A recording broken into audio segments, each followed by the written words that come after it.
Good evening, everyone. I've been going through the emails you've sent me, and I came across one that stopped me cold. It's the kind of story you wish wasn't true. But the way it's written, the details, I couldn't ignore it. It felt personal, like it was meant for me to find. Let me tell you about what happened last Christmas. Last year, Christmas was supposed to be quiet. No big gatherings, just me alone in my childhood home after years of living away. My parents had moved out years ago, leaving the house to me, and I thought it would be nice to spend the holidays somewhere that still smelled faintly of pine wood and cinnamon. I arrived on December 23rd. The house looked exactly as I remembered it. The snow piling up on the roof, the icicles dangling from the gutters. Inside, everything felt frozen in time. Old photo frames still lined the mantel above the fireplace. The couch still had that faint floral pattern, and the clock on the wall ticked faintly, though I swore its hands hadn't moved since I got there. It wasn't until that first night that I realized something was off. I was unpacking in my old bedroom when I heard a soft knock at the front door. It was strange because the driveway was empty and the snow outside was untouched. I hesitated for a moment before heading downstairs. When I opened the door, the cold air hit me first, sharp and biting. But no one was there. Just the dark silhouette of the forest across the street and a thick, eerie silence. I was about to close the door when I saw a letter on the doorstep. The envelope was old, the paper yellowed and brittle, and it was addressed to me in handwriting I didn't recognize. Inside was a single sheet of paper, folded neatly. It read, "Come home, midnight, December 24th. I remember standing there for what felt like hours, staring at the note. Who could have left it? The street was deserted, and the snow didn't have a single footprint. I stepped out, shining a flashlight into the darkness. But the beam didn't catch anything, no shadows, no movement, just the empty, hollow quiet of the forest.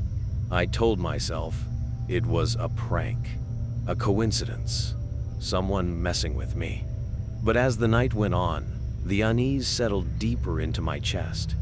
At midnight, I woke up to a sound. At first, I thought it was the wind howling, but it wasn't that. It was singing, soft, distant, and chilling. I crept to the window, pushing aside the curtain.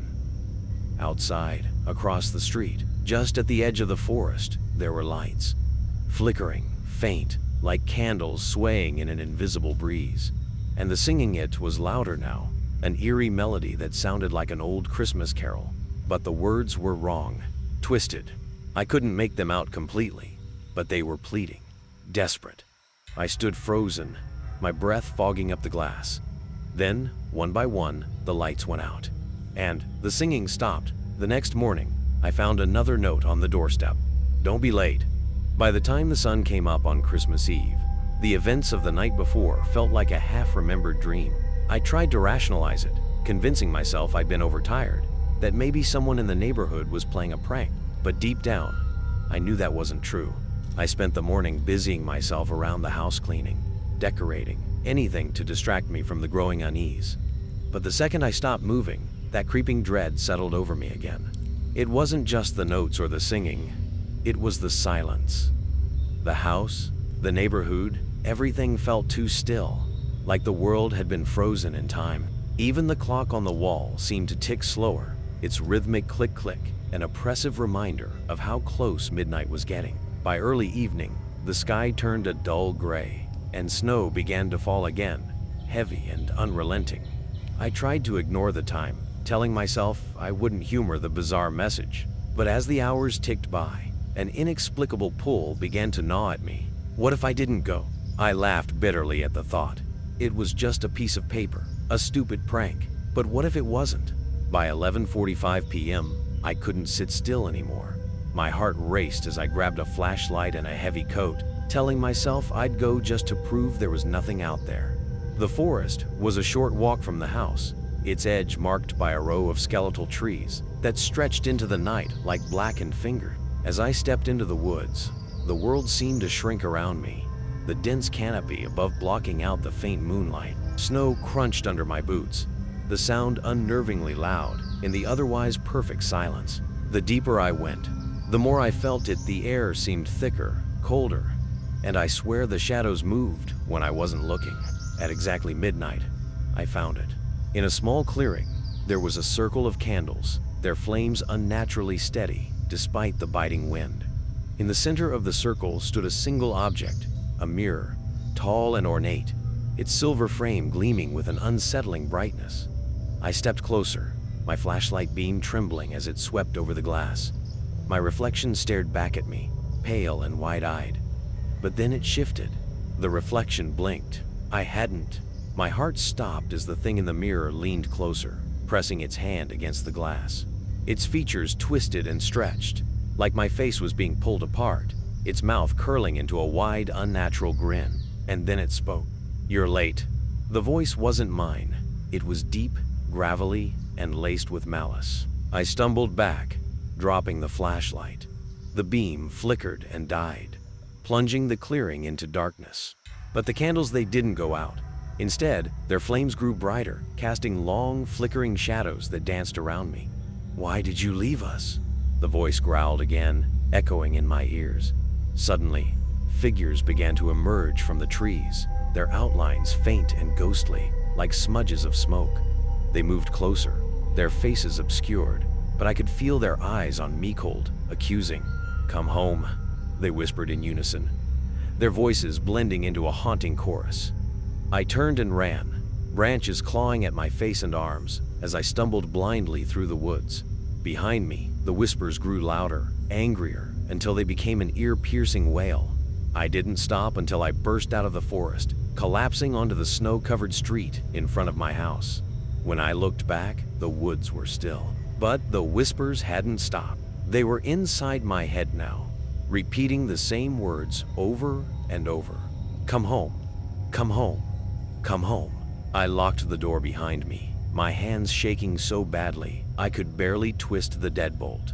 The whispers didn't stop. They grew louder, filling every corner of the house, seeping into my skull like water through cracks in a dam. I stumbled into the living room, gasping for breath. The fireplace flickered weakly, casting long shadows across the room. Every sound, the wind against the windows, the faint creak of the old floorboards, seemed amplified, unnatural. Then I saw it. The mirror. It was standing in the corner, tall and imposing, its silver frame gleaming in the firelight. I knew it hadn't been there before. My legs trembled as I moved closer, my reflection staring back at me with wide, terrified eyes. The whispers stopped. For a moment, the silence was deafening. Then, slowly, my reflection began to change. Its expression twisted, the face contorting into something unrecognizable, sunken eyes, a wide, toothy grin that stretched too far. And when it spoke, the voice was no longer mine. "You never should have come back." I stumbled back, tripping over the coffee table. The mirror shuddered violently, the glass rippling like water. Suddenly, the room felt darker, colder. Shadows began to crawl along the walls, growing and twisting into grotesque shapes. And then I saw them, the figures from the woods. They stepped out of the shadows, their faces obscured, but their eyes glowing faintly, like embers in the dark. "Do you remember us?" one of them whispered, its voice low and guttural. I couldn't move, my back pressed against the couch as they drew closer, their forms flickering like dying flames. "You left us," another hissed. And then it hit me, a memory, buried deep, surfacing with a jolt. It was Christmas Eve, many years ago. I was a child, playing in the woods with my cousins. We'd wandered too far, the daylight fading faster than we'd expected. I remembered the cold, the panic as we tried to find our way back. But I made it out. They didn't. My throat tightened as the realization sunk in. The figures, they weren't strangers. They were my cousins. "You left us to freeze," one of them growled, stepping closer. Their faces began to take shape now, their features pale and twisted with frostbite. "I didn't mean to," I choked out, tears streaming down my face. "I didn't know." "You forgot us," they said in unison, their voices echoing through the room. "But we didn't forget you." The mirror behind them began to glow, its surface swirling like liquid silver. "Come home," they whispered, one last time before lunging forward. I screamed as their hands grabbed me, cold and unrelenting, pulling me toward the mirror. The glass shattered as I was dragged through, shards slicing into my skin. I woke up in the woods, the cold biting into my bones. The clearing was gone, the candles extinguished. Only the mirror remained, lying shattered at my feet. I stumbled back to the house, but it wasn't my house anymore. The windows were boarded up, the roof sagging under the weight of years of neglect. Snow had piled up around the doorway, untouched, undisturbed. When I looked inside, the living room was empty. Dust covered every surface, and the air smelled of decay. And then, I saw a photo on the mantle. It was a picture of my cousins and me, taken the Christmas before they disappeared. But in the photo, I wasn't smiling. I was staring at the camera, my face pale and terrified, as if I knew what was coming. Behind me, the whispers began again. Good evening, everyone. I've been sorting through the stories you've sent me, and tonight, I found one that sent chills down my spine. It's personal, detailed, and so vivid, I can't shake the feeling that it could happen to anyone. Let me take you back to last Christmas, a holiday I'll never forget. I spent most of last December avoiding the holidays. Work had been overwhelming, and I didn't feel much like celebrating. So when my sister invited me to spend Christmas at an old cabin her family had rented in the mountains, I almost declined. But something about her voice over the phony and unusual urgency made me say yes. The cabin was hours from civilization, perched on a snowy hill surrounded by dense pine forests. I arrived late in the afternoon on December 23rd, just as the sun was sinking behind the mountains, painting the sky in deep reds and oranges. The place was stunning but eerily isolated. My sister and her family were already there, her husband, their 2 kids, and even the dog. The kids greeted me with the usual chaos, running around with candy canes and pretending to sword fight. But as I hugged my sister, I noticed how tightly she clung to me. Her eyes darted toward the window, and I caught her whispering something under her breath. "Everything okay?" I asked. She hesitated, then forced a smile. "Of course. Just tired from the drive." That night, we decorated the tree. The kids hung ornaments while Christmas music played softly in the background. For a while, it felt like everything was normal, until I noticed the window. It was the 3rd time I'd caught my sister staring at it. Her face was pale, her expression unreadable. I walked over and looked outside, expecting to see maybe a deer or some wildlife. But the only thing out there was snow and shadows. "Seriously," I said, lowering my voice. "What's going on?" She shook her head. "It's nothing, just the storm coming in. We should make sure the doors are locked." The storm. That's what I told myself too. But when I looked out again, I could have sworn I saw footprints leading away from the cabin, disappearing into the woods. The first sign that something was wrong came the next morning. We woke up to find a wreath hanging on the front door. It wasn't ours. It was made of twigs and pine cones, tied together with red string. My sister swore she hadn't put it there, and no one had come up the road. The snow was undisturbed. "Maybe it's from a neighbor," her husband said, though his voice wavered. "Neighbors?" I scoffed. "We're miles from anyone." We took the wreath down and tossed it into the fire. The kids didn't seem to notice, too preoccupied with opening early gifts, but my sister kept glancing over her shoulder, as if expecting someone or something to appear. That night, it started snowing heavily. The wind howled against the cabin, and the temperature plummeted. We decided to stay up late, playing board games and sipping hot chocolate. Around midnight, the power went out. The kids screamed, but my sister lit candles, trying to calm them down. Her husband went to check the fuse box while I searched for a flashlight. That's when I saw it. Outside the window, just beyond the reach of the flickering candlelight, there was a figure standing in the snow. At first, I thought it was a trick of the shadows, but as my eyes adjusted, the figure became clearer. It was tall, impossibly tall, with limbs that seemed too long and crooked. Its face, or what should have been its face, was obscured by a dark hood, and its body was wrapped in what looked like tattered robes. I blinked, and it was gone. My heart was pounding as I turned to my sister. "Did you see that?" She didn't answer. She was staring at the wreath, another one, identical to the first, hanging on the inside of the door. I tore the wreath down and threw it into the fireplace. watching as the flames consumed the brittle twigs and red string. My sister stood frozen, her face pale and eyes wide. "What the hell is going on?" I demanded.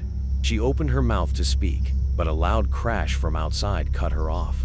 It sounded like something heavy had fallen or been thrown against the side of the cabin. Her husband rushed in from the back room, flashlight in hand.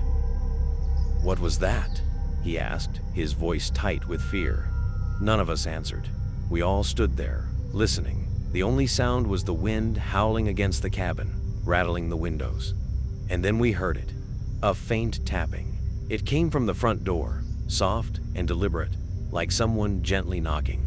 "Stay here," her husband whispered, gripping the flashlight like a weapon. "No," my sister hissed, grabbing his arm. "Don't open it, don't." The tapping stopped. For a moment, the silence was suffocating. Then, slowly, the doorknob began to turn. I grabbed a poker from the fireplace, my heart hammering in my chest. But before the door could fully open, the kids screamed from the back room. We all ran, nearly tripping over each other in our panic. The kids were huddled on the bed, pointing at the window. Their wide, tear-streaked eyes said everything. I didn't want to look, but I had to. The figure was there again, standing in the snow just beyond the glass. It was closer this time, its long, gnarled fingers pressed against the window pane. The hood obscured its face, but I could feel its gaze, cold and piercing, like it was looking straight through me. And then, it moved, not like a person. Its body seemed to shift unnaturally, jerking forward in quick, disjointed motions. "Close the curtains!" my sister shouted, snapping me out of my trance. I yanked the curtains shut, but the image of the figure was burned into my mind. The rest of the night was a blur of fear and whispered arguments. My sister finally broke down and told us the truth. "We shouldn't have come here," she said, her voice trembling. I didn't want to say anything, but she hesitated, her eyes darting to the window. "What?" I pressed. "This cabin?" she began, her words barely above a whisper. "It used to belong to a family that disappeared years ago. They say the father went mad, killed them all, and then vanished into the woods. No one ever found his body." I felt a chill that had nothing to do with the cold. "Why would you bring us here?" She shook her head, tears streaming down her face. "I didn't think it was real. I thought it was just a story." "A story doesn't hang wreaths on doors," I said bitterly. Her husband tried to reason with her, but none of it mattered. Something was out there, and it wanted us to know it wasn't going away. Around 3 a.m., the tapping started again. This time, it came from every window, a rhythmic, taunting sound that seemed to echo through the cabin. I gripped the fireplace poker tighter, my palms slick with sweat. The kids were crying. My sister was praying under her breath, and her husband paced back and forth, muttering about how we needed to get out of there. But we couldn't.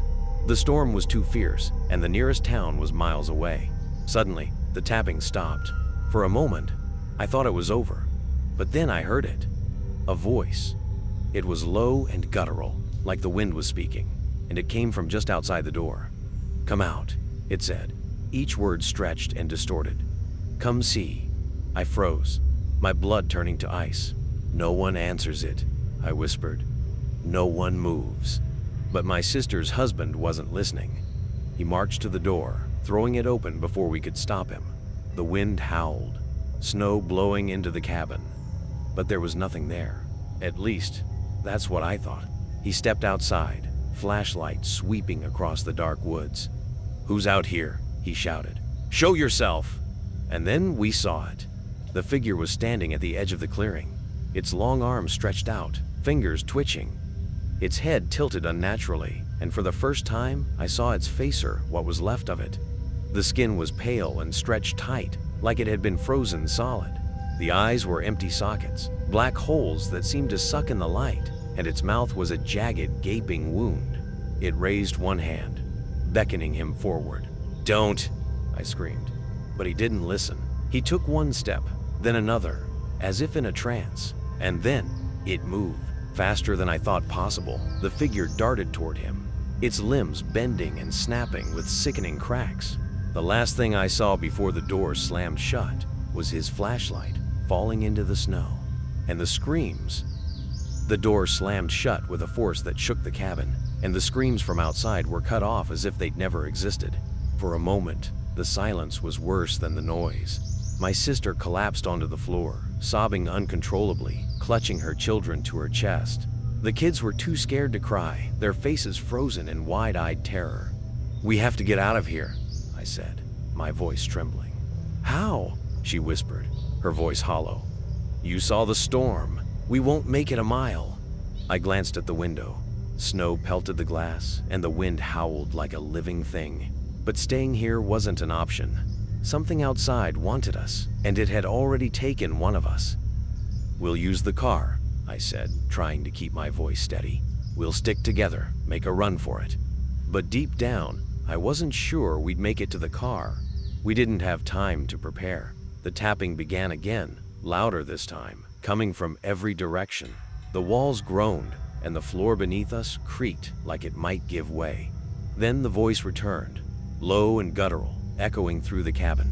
"Come out, come home." It wasn't a request. I grabbed the kids, bundling them in their coats as quickly as I could. My sister was nearly catatonic, staring at the front door with wide, unblinking eyes. I shook her hard, forcing her to look at me. "Listen to me," I snapped. "We're getting out of here. You need to move." Her eyes flickered with recognition, and she nodded weakly. Together, we made our way to the back door, the one that led to the driveway where the car was parked. The tapping followed us, growing louder, more frantic. The voice shifted, becoming a chorus of whispers and screams, each one more desperate than the last. "Don't leave. Stay with us." I threw open the back door, and the icy wind hit us like a wall.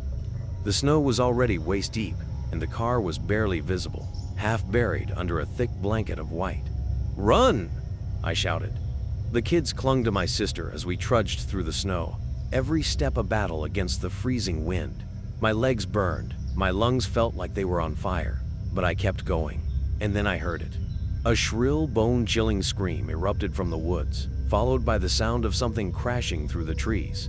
It was coming. We reached the car, but the doors were frozen shut. My sister and I clawed at the handles, our fingers numb and useless. The kids were screaming, and the sound of breaking branches grew closer, louder. Finally, the driver's side door gave way.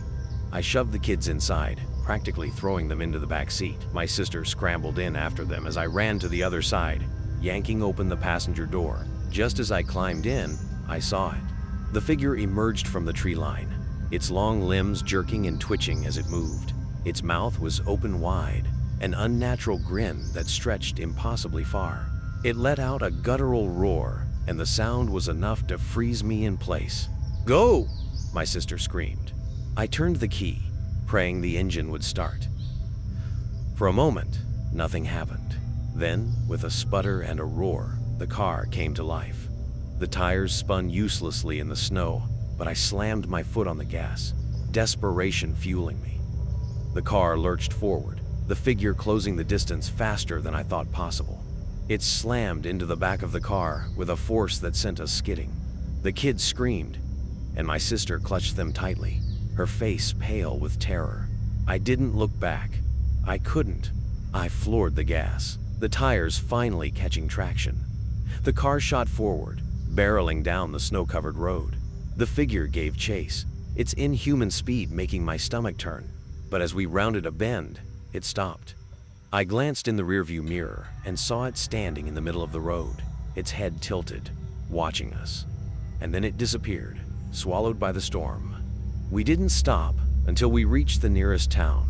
By the time we pulled into the parking lot of a small diner, the storm had begun to die down. Inside, the warmth was almost overwhelming. The kids huddled together in a booth, their eyes wide and unblinking. My sister sat silently, staring at her hand. I couldn't shake the feeling that we were still being watched. When the waitress came over, she took one look at us and frowned. "You all right, hun?" I nodded, though I wasn't sure it was true. "Have you ever heard of anything strange happening in the woods near here?" Her face paled, and she glanced around nervously before leaning closer. "You mean the cabin?" she asked, her voice barely above a whisper. My heart sank. "Yeah, the cabin." She shook her head, her hands trembling. No one goes up there anymore. Not since. Well, you're lucky you got out. I wanted to ask more, but she backed away, muttering something about needing to check on other customers. As I sat there, the events of the night replayed in my mind. The figure, the wreaths, the voicite didn't feel real, but the bruises on my arms and the terror in my sister's eyes told me otherwise. We never went back for her husband. We didn't need to. Deep down, I knew we'd never find him. And every Christmas since, I've wondered the same thing. What would have happened if we'd stayed? Hey there, everyone. I've been reading through some of the emails you've sent me, and there's one in particular that I just can't shake. It's a personal story, one that haunts me to this day. It happened last Christmas, and I still haven't fully processed what went down.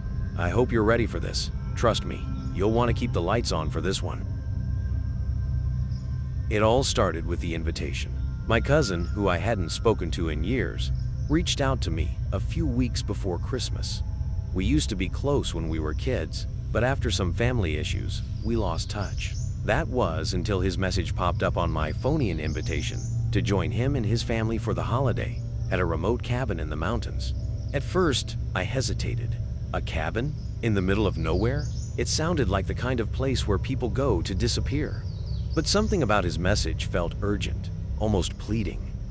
"It's been too long," he wrote. "I really need you here, just like old times. Come on, it'll be fun." I thought it might be a good opportunity to reconnect, so I agreed. My bags were packed quickly, and before I knew it, I was on my way to the middle of nowhere. The drive up to the cabin was longer than I expected. The snow had started to fall heavily, covering the road in a thick, slippery blanket. I couldn't see much outside the windows. The world was just a blur of white. My phone had no signal, and the further I went, the more isolated I felt. When I finally pulled into the driveway of the cabin, I felt a knot form in my stomach. It was large, too large for what I imagined a family cabin to be. The windows were dark, the house silent. I knocked on the door, and my cousin greeted me with a tight hug. "Welcome back," he said, his voice softer than I remembered. "I'm glad you came." Inside, the cabin was cozy enough, but there was something off. The air felt thick, like the house itself was holding its breath. The rooms were strangely quiet, and the Christmas decorations seemed too old, as if they'd been used for decades and hadn't been updated.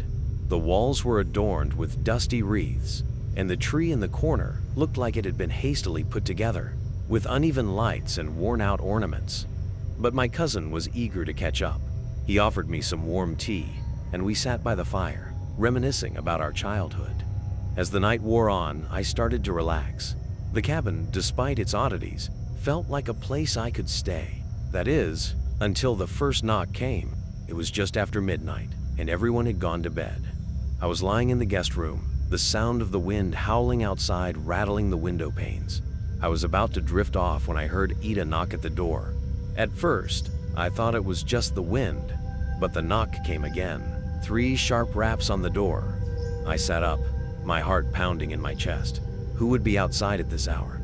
My cousin had mentioned the nearest neighbor was miles away, and I hadn't seen a car pass by since I arrived. I crept down the stairs and approached the door. The house was completely silent now, except for the snow falling outside. Slowly, I reached for the doorknob. Another knock, this time louder, almost demanding. I opened the door, and no one was there. I stepped out onto the porch, looking around the yard. The snow covered everything, and the world outside was an endless stretch of white. There was no sign of anyone, just the deep, untouched snow. I closed the door behind me and locked it, trying to shake off the unease that crept up my spine. Maybe it was just an animal, or perhaps someone had been passing by. But the knock hadn't been the only thing that felt wrong. The moment I turned back toward the hallway, I saw it. A shadow, flickering across the window, moving slowly and deliberately.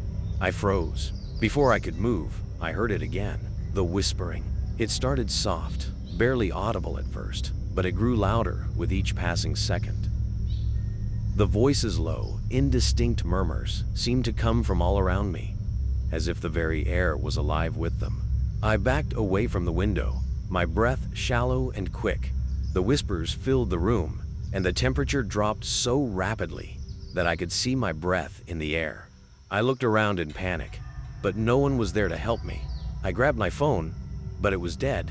The whispers grew louder, more frantic, like they were urging me to do something, to go somewhere. I didn't know what was happening. I couldn't explain it. And then, in the middle of the chaos, I saw Himmy cousin. He stood in the doorway, his face pale and his eyes wide.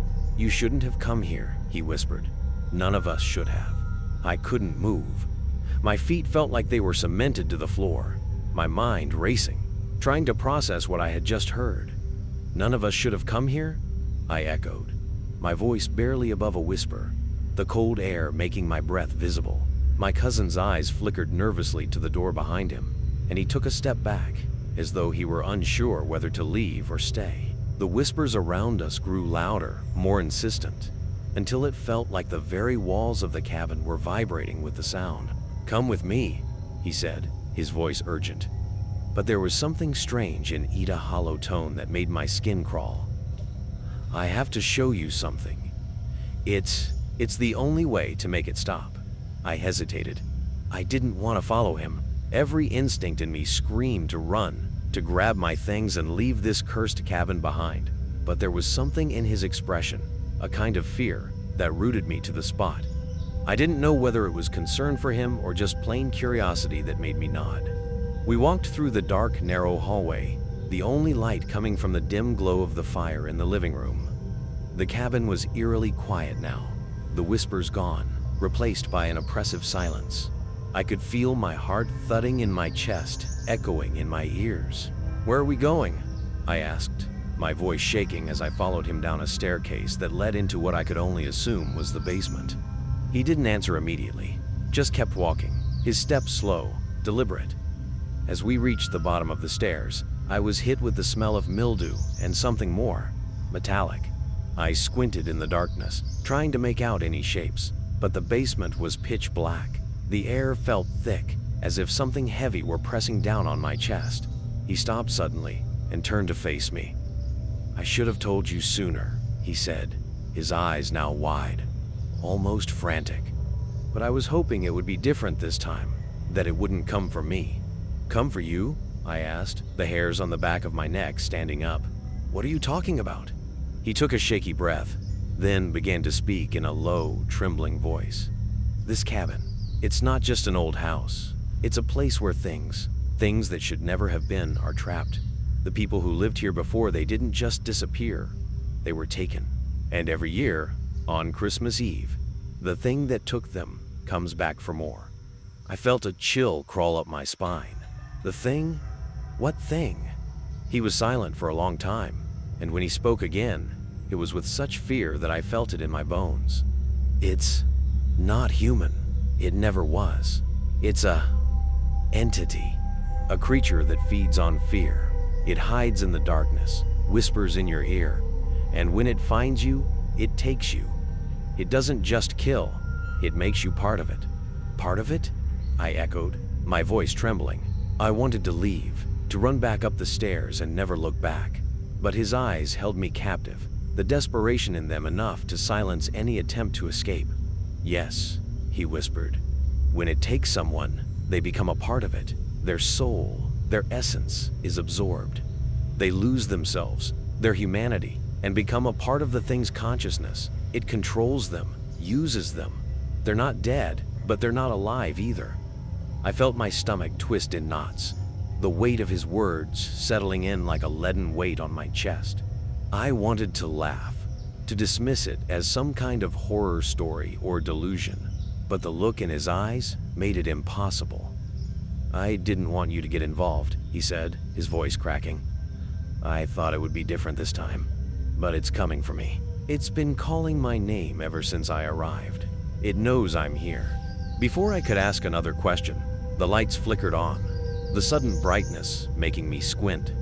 My cousin froze, his face went pale, and his eyes darted nervously toward the far corner of the basement. I followed his gaze. At first, I saw nothing but shadows. But then, a shape. A tall, thin figure standing motionless in the corner. Its face was obscured by a hood, but I could see the outline of its long, spindly fingers reaching out toward us. It was barely there, as though it was more shadow than substance, but the air around it seemed to warp, like reality itself couldn't hold it in place. I took a step back, my heart racing. "What is that?" I gasped, my breath coming in sharp, uneven gasps. "It's here," my cousin whispered, his voice barely audible. "It's come for me." The figure twitched, its head jerking toward us in a motion that was far too fast to be natural. The room seemed to darken, the air growing colder, thicker with an unnatural weight.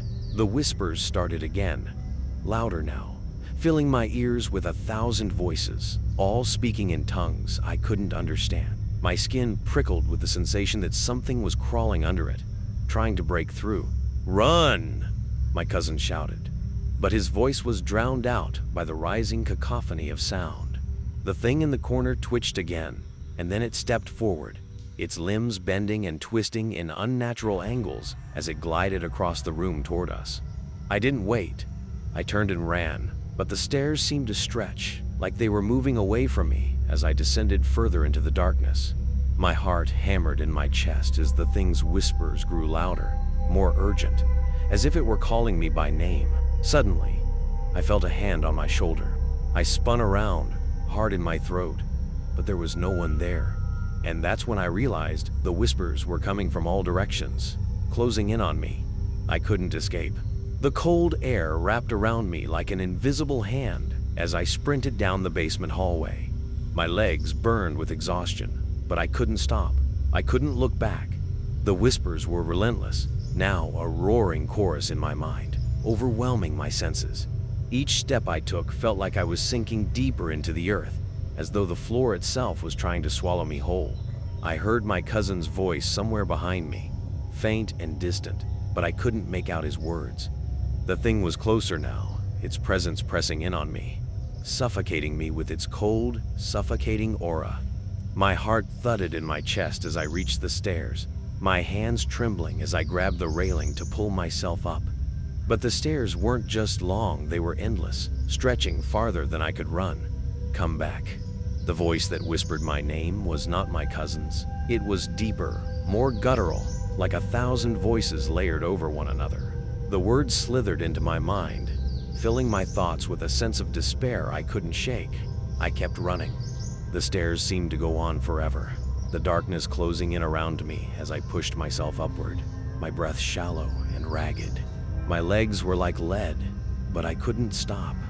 I could feel the thing, whatever it was, growing closer with every step, its presence pressing on my back, its fingers almost brushing my skin. Finally, after what felt like hours, I reached the top of the stairs. The cabin was still and silent. No voices, no whispers. But the air was thick, heavier than it had been before. The door to the main room was ajar, and I pushed it open with trembling hands. The cabin was empty, too empty. I stood in the doorway, breathing heavily, my heart racing in my chest as I scanned the room. The fire in the living room had died, leaving only faint embers in the hearth. The Christmas tree stood in the corner, its ornaments casting long shadows across the floor. There was no sign of my cousin, no sign of anyone, but then I heard it, a soft thudding noise, coming from above me, the attic. I froze. The air around me went still, every instinct telling me to leave, to run, to get as far away from this place as possible. But I couldn't. Some force was holding me here, compelling me to stay, to face whatever was coming. I couldn't explain why, but I felt like I was the last piece of a puzzle that had to be completed. I forced my feet to move, climbing the stairs to the attic door, which was slightly ajar. The shadows in the attic were thick, the darkness impenetrable. As I pushed the door open, a cold gust of wind swept through the room, extinguishing what little light there was. And then I saw it. In the far corner of the attic, standing just beyond the reach of the faint moonlight that filtered through the window, was my cousin. His face was pale, his eyes wide and unblinking, and his mouth was slightly open, as though he were about to speak. But his body was wrong. His limbs were twisted at unnatural angles, his fingers bent backward, and his entire form seemed to shimmer, as though it wasn't quite human anymore. Behind him, the thing it moved. It was larger now, its form no longer shrouded in shadow. It towered over my cousin, its long, thin arms stretching impossibly far. Its face was a grotesque mockery of a human, a featureless mask that was only a void that seemed to swallow the very light around it. Its eyes, if they could even be called eyes, were two black pits that stared into my soul. I couldn't move, couldn't speak. It was as if I was frozen in place, paralyzed by the sight of it. The whispers were deafening now, swirling around me, trying to drag me into the darkness. I wanted to scream, to run, but I couldn't. My feet were glued to the floor, my throat dry, my body trembling. Then my cousin spoke, but it wasn't him. His voice was deep, guttural, layered with the same whispers that had filled the cabin. It's too late. You should have left when you had the chance. You're already a part of it. No, no, I managed to choke out, my voice trembling with fear. You're not him. You're not him. But the figure in front of me just tilted its head, and my cousin's lips, those twisted, deformed lips, spooled into a sickening grin. The thing stepped forward, its movements jerky and unnatural, and its hand reached out toward me. I felt its fingers brush my skin, cold and sharp like ice. The moment it touched me, a wave of agony coursed through my body, as though something was tearing through my very soul. I gasped, trying to pull away, but its grip tightened, and I felt myself being dragged into the abyss. And then, just as suddenly, it released me. I stumbled backward, my breath coming in desperate gasps. The figure was gone, and in its place, my cousin stood, his face once again his own, but his eyes empty, devoid of life. The whispers stopped. The air grew still. I'm sorry, my cousin whispered, his voice barely audible. He took a step toward me, but I recoiled, my hands up in defense. It's over now. You can leave. I'm free. But I didn't know what he meant. He wasn't free. The thing, whatever it was, had taken him, had taken all of them. And it was still there, in the shadows, waiting for the next victim. I ran. I didn't stop. I didn't look back. I didn't even take the time to grab my things. I just ran, sprinting through the snow as fast as my legs could carry me, feeling the cold biting at my skin, the wind howling around me. The further I got from the cabin, the more I felt the weight lift from my shoulders. The whispers stopped, the oppressive air finally clearing. But even now, as I tell this story, I can still feel the lingering presence of that thing, the thing that had claimed my cousin, the thing that had been waiting for me. It's always there in the back of my mind, whispering. And I know, deep down, that it's only a matter of time before it comes for me too.